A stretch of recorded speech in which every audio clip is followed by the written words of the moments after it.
Okay, this is video number 3 for structure of an atom. So in the last class we had understood the basics of J.J. Thomson's discovery of cathode rays, and then the discovery of protons by Goldstein and discovery of neutron by Chadwick.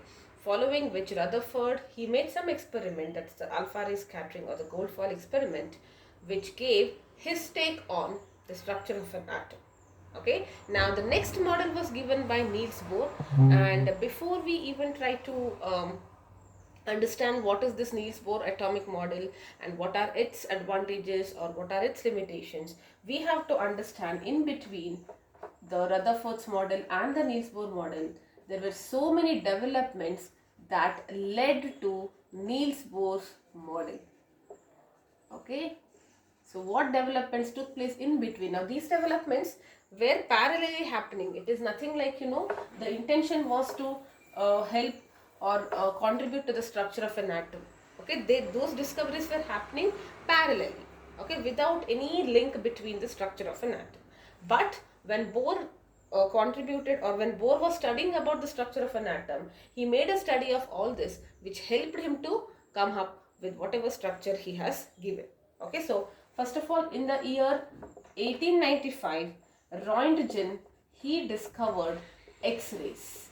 So whatever X-rays that we, you might have already used X-rays, or you must have heard about X-rays for sure.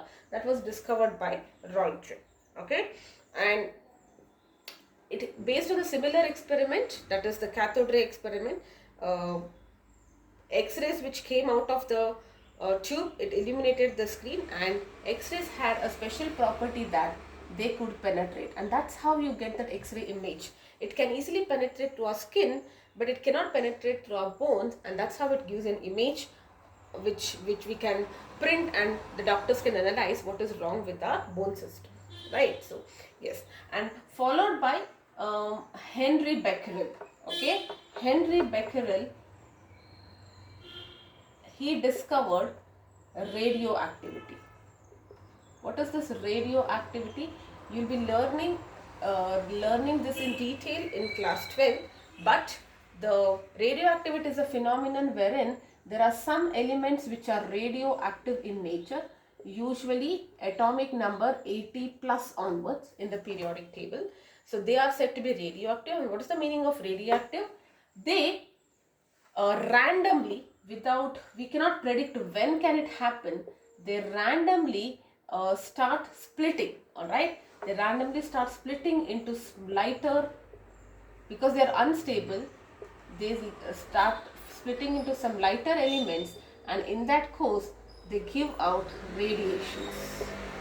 Okay, so imagine this, if I said this to be a radioactive element, like you have uranium, rhodium and all of that. Okay, so what they do is, you keep it, I cannot predict when can it happen, because of its weight, it's highly unstable. Suddenly it will split into some smaller elements, and in that case, in that course, it gives out lots of radiations. Okay, so that is radioactivity, and highly unstable element randomly splitting into lighter elements while giving lots of radiations. Okay, so radio is related to radiations which are given out.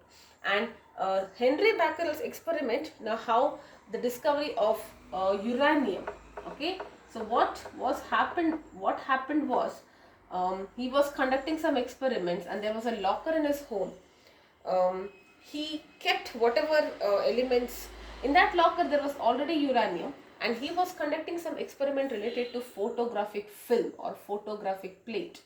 So what is this photographic plate? It is very similar to the photographic film of the analog cameras. I'm not sure whether you're aware of analog cameras. Nowadays when you use digital cameras, everything is captured on your phone or the digital camera, and we can directly take a print of it using a computer, right? But earlier days you had analog cameras, which means there is a film, that black color roll, okay, and that roll is not supposed to be exposed. It has to be preserved in a dark place. You load it to the camera, you take pictures, and you cannot see that what pictures you have taken.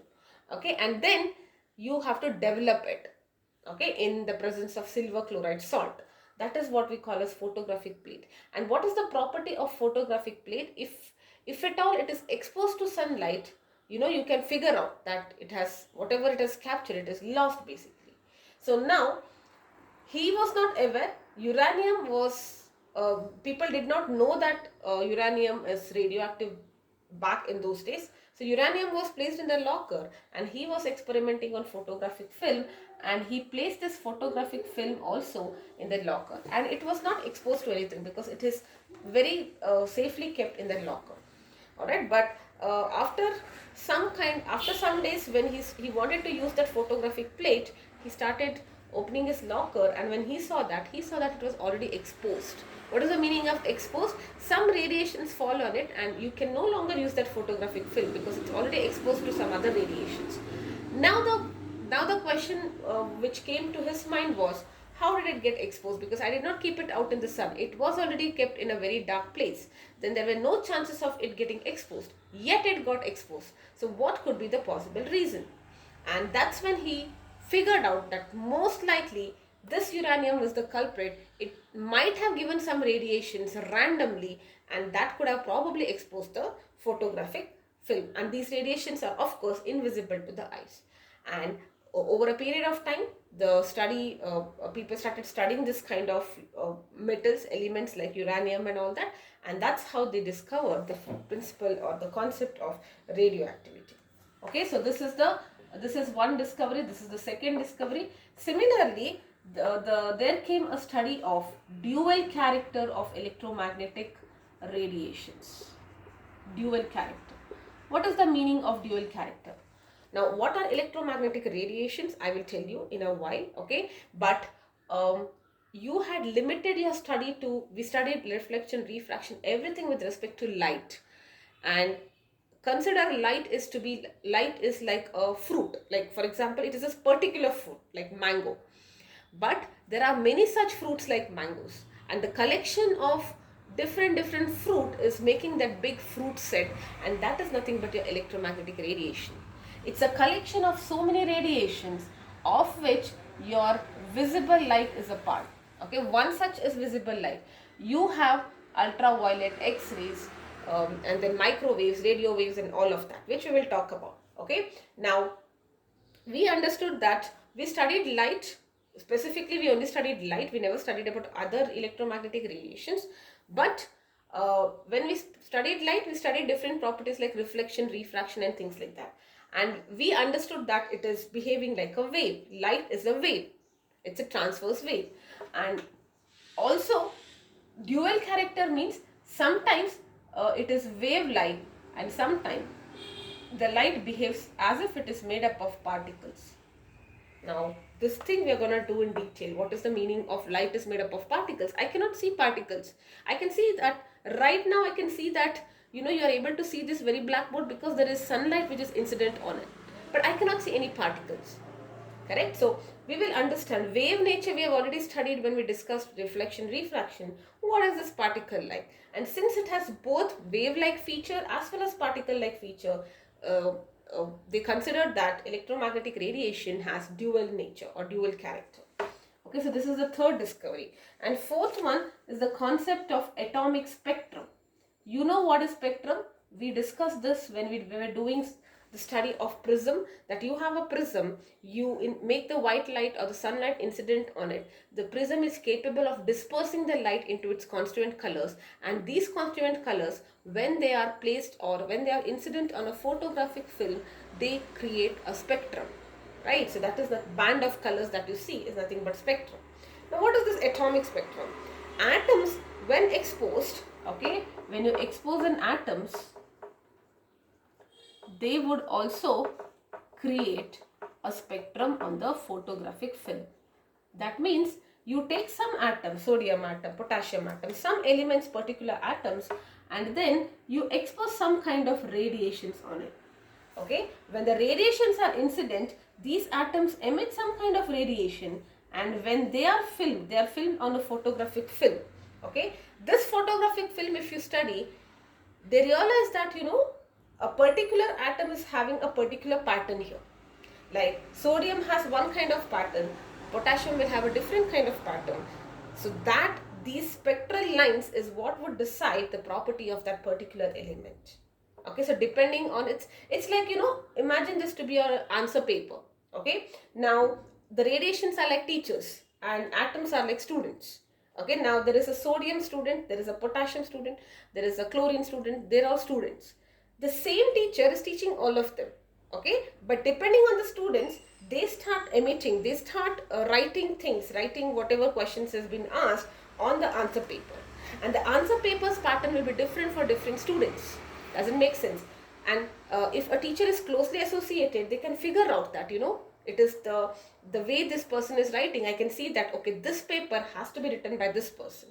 Similarly, each atoms, each element, they have a unique property that when you have radiations which are exposed on them, they start emitting different kinds of radiations, and these radiations, when they are exposed, studying the property of the spectral lines which are created by this atom, that's why it's called as atomic spectrum, which is nothing but a band of colors on the film which is created by atoms. Okay, so that is very unique to each element, and the study of this, you could discover so many elements.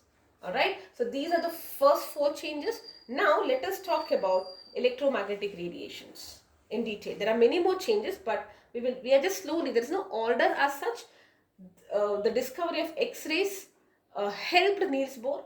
Okay, the study or the discovery of radioactivity, the discovery of dual character of electromagnetic radiations, that it is not just wave-like but also particle-like. We will study this in detail. And the concept of atomic spectrum, that you have atoms, they also start emitting radiations when they are exposed, and the spectral lines is different for each of the atoms. Okay, now we will study this a little more detail. What is this electromagnetic radiation? And all this come under the developments. Okay, till we are doing the study of Niels Bohr model, whatever topic, some of the topics we are not doing in detail, some of the topics we are doing in detail, but all of them were studies which were parallelly happening, which contributed to this Niels Bohr atomic structure. Okay, so in the year 1870, a scientist named James Maxwell, okay, he was the one who figured out that, that there is something called as electromagnetic radiation. And he also told this thing, if you remember, he also told that charge, which actually was the major limitation for the Rutherford's model. Charged particles, when they accelerate, they emit radiations. This is what he told. And that was the biggest reason for the failure of Rutherford's model. Okay, so what is the meaning of it emits radiation? When you have charged particles under acceleration, they produce electric and magnetic field.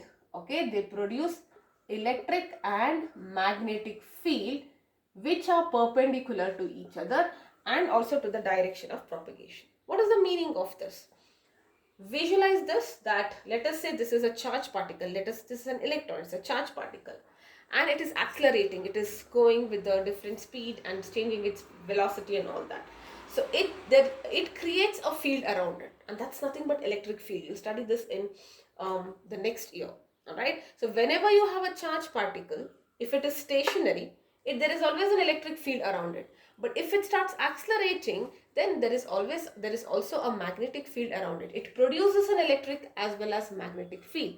So any kind of charges, they will always have, and if they're in acceleration, they will always have an electric and magnetic field around it, and they're always perpendicular to each other.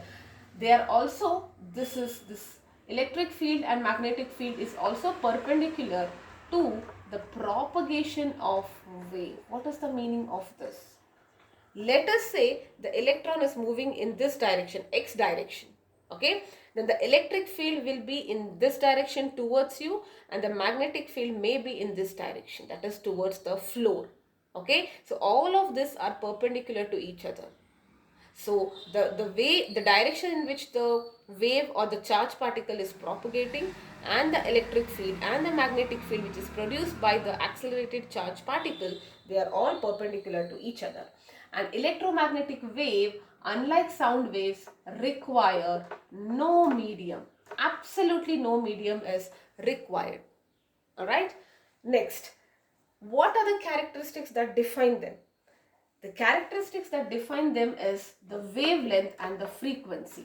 Okay, so wavelength is lambda, this is lambda, this is a Greek alphabet, and this is called as nu, it is read as nu, and it denotes the frequency. Okay, so these are the two things which actually define them. Okay, so this is what James Webb told, that if you have a charged particle which is accelerating, it produces both electric and magnetic field, and both the fields are perpendicular to the direction of propagation of the wave, and any electromagnetic waves will not require any medium to travel. Okay, they can travel in vacuum as well, and these are the properties. Later on, Newton, he gave the concept that electromagnetic wave is also made of particles. It is not just some energy transfer, it is made up of particles, and he called those particles as corpuscles. Okay, now what is this electromagnetic spectrum looking like? Or if you consider the radiations which are coming from the sun, what is happening in the sun? There is a nuclear reaction that is happening where hydrogen is getting converted into helium, and when that happens, there is a lot of heat and light which is given out. Okay, now if you expose sunlight on a photographic film, you will see lines like this. Okay, so this is my electromagnetic spectrum. That means I take the sunlight, and the sunlight is made incident on a photographic film, and I see something like this. Okay, so the radiations of the least frequency are your radio waves. Now you don't have to remember the frequency order, you just have to know which is least and which is 1. They have a frequency of 10 power 1. Okay, I will come to the word frequency in a while. We have already discussed this, but we'll discuss this again. So this is frequency in hertz, and here you have the wavelength in meters. Okay, so radio waves have the lowest frequency of 10 power 1. That means they are least powerful. And then you have long radio waves, which is 10 power 2, and then up to 10 power 4 or something you have. Then you have AM, that is 10 power 6, and then you have radio FM. You know, this is FM, this is AM, this is long radio waves. Okay, whatever that FM radio station you hear, that is in the range of 10 power 7 and 8. Okay, and then 10 power 10 is what we call as microwaves. Whatever is used in the microwave oven, that is microwaves. Okay, and then you have visible spectrum here. This is my visible spectrum. Okay, where you see that 7 colors and all that. That is in the range of 10 power 14. And then in the range of 10 power 16, UV rays starts. Okay, and then 10 power 18, you have X-rays. 10 power 20 onwards up to 10 power 24, you have gamma rays. Okay, gamma rays, sorry, it's like this. Okay, so this is the gamma rays are the ones which are having the highest frequency, and the wavelength corresponding to them is in the reverse order. This is having the highest frequency, so extremely lowest wavelength.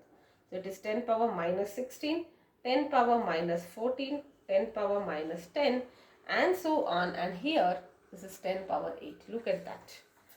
Okay, and if you just zoom this visible spectrum, it looks something like this. You can see those 7 colors. Okay, so you have violet and red. Red light has the maximum wavelength amongst the visible light, that is in the range of 750 nanometers or 750 into 10 power minus 9. And violet light is 400 into 10 power minus 9 meters. Okay, and all these waves, they travel in vacuum or air with the speed of light, that is 10 power 8 meter per second. Okay, so these are the characteristics of your electromagnetic radiation. They all travel with the frequency of light. Okay, and where do you see all this? These are all coming out from the sun. They may be coming out from some charged particle which are accelerated as well. Okay, and if you just make the radiation incident, all the entire electromagnetic spectrum consists of radio waves, long radio waves, the microwaves, and then you have the visible light, and then you have the UV rays, ultraviolet rays, Infrared is also there. I did not write it here. You have infrared rays, okay, and then you have gamma rays, and then you have you have X-rays, and most powerful rays are your gamma rays. Okay, so this is the entire range. Now let us understand some terms like what is a frequency, what is a wavelength, and there is also something called as wave number and time period. Okay, so let's understand that. You can visualize a light wave like this. Okay, so what is the meaning of this? The particles will, the light particles, they move in this part. They actually don't move in the wave pattern as such. The energy distribution is this way. In the end of physics, the last two chapters of physics explicitly talks about waves. So maybe that time it will be more clearer. But for now, let's not worry about it. We will consider that light is a wave. Okay, and the length of one wave is what we call as wavelength. Okay, this is what we call as wavelength. So what is frequency? Let us see now. Nu is frequency. Frequency is always the number of something, and in this case the number of waves passing through a particular region, okay, in 1 second. Let us say I have my hand and there is sun here. The sun radiations are passing through my hand. So in a particular area, through a particular area, in 1 second, what is the number of waves which are passing through? That is what we call as the frequency. And the unit of frequency is hertz. Okay, hertz is the unit of frequency, which is nothing but per second. So if we say frequency is 10 power 1 hertz, it means in 1 second, 10 waves are passing through my hand. That's what it means. Okay, and what is wavelength? It is technically the length of one wave, and it is nothing but length of one wave is also can be written as, if I just continue, it is the distance between two crest or two trough. Okay, so this also the peaked portions are crust and the dipped portions are trough. Okay, so length of one wave or distance between two successive crust or two successive trough. Okay, and there is something called as mu number, which is the reciprocal of wavelength. It is nothing but the number of waves per unit length. That means in 1 meter length, how many waves are there? That's the meaning of wave number. Now it is denoted by frequency, but it is actually wave number. Okay, and last is the time period. What is this? This is the time taken for one wave to complete. And this is equal to 1 by f. So what do you have? T is 1 by f, nu bar is 1 by lambda, and c is equal to lambda into nu. So c is the velocity of light in air or vacuum, that is 3 into 10 power 8 meter per second. Lambda is the wavelength, nu is the frequency. And you can clearly see that when I say air or vacuum, all the radiations travel with the same speed. So you can say that the c is constant here because their speed is only changing when it is entering a medium as such, correct? So here it is constant. So what will be lambda? Lambda will be c by nu, or mu will be c by lambda. So that means they are inversely proportional. If frequency is high, lambda will be low, so that the product remains constant. So, and you can visualize that if you think frequency is high, that means there are more waves in 1 second. What will be the length of the wave? Obviously it will be smaller, right? So this is what it means. Okay, so we will quickly do 1 or 2 questions, and then in the next video I'll be talking about the properties of electromagnetic radiations. Little bit we will also understand about black body radiations, Planck's constant, and in the successive videos we will understand about photoelectric effect in detail. Okay, so quickly let us do a couple of questions so that you really absorb this topic well and you understand the theory behind it. I've already explained all the theories, but it will be solid only when you do some questions. Okay, so let us do this. The wavelength of visible spectrum is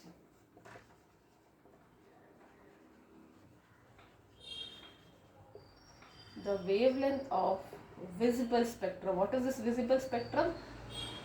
From V to R. whatever light we can, it's visible. See, I cannot see microwaves, I cannot see radio waves. We are all surrounded by radiations, but I cannot see them. But I can definitely see sunlight, because that is what is making our eyes see it. We are able to see that. Okay, so that is what it means. So the wavelength is 400 nanometer to 750 nanometers. Okay, express this in frequencies. You have to just write what is this. Violet light has 400 nanometers and red light has 750 nanometer wavelength. That means one wave measures this one. So you have to find the frequencies. You have to find what are the frequencies. That is, mu is what you need to find. You know mu is equal to C by lambda. So if you are saying violet, okay, so C is 3 into 10 power 8. Lambda for violet is 400 into nanometers, so minus 9. Nano is power minus 9. So what you do here is, you will be getting, you can write it as 3 by 400 into 10 power 17, because 9 goes here, it will be plus 17. Okay, and what will this be? You can write this as 3 by 4 if I write. Okay, so, or you can write it as 3 by 4 into 10 power minus 2, because I will just take, this will be 4 into 100, correct? So 1 by 100 is 10 power minus 2, and into 10 power 17. So this is 0.75 into 10 power 15, or 7.5 into 10 power 14 hertz.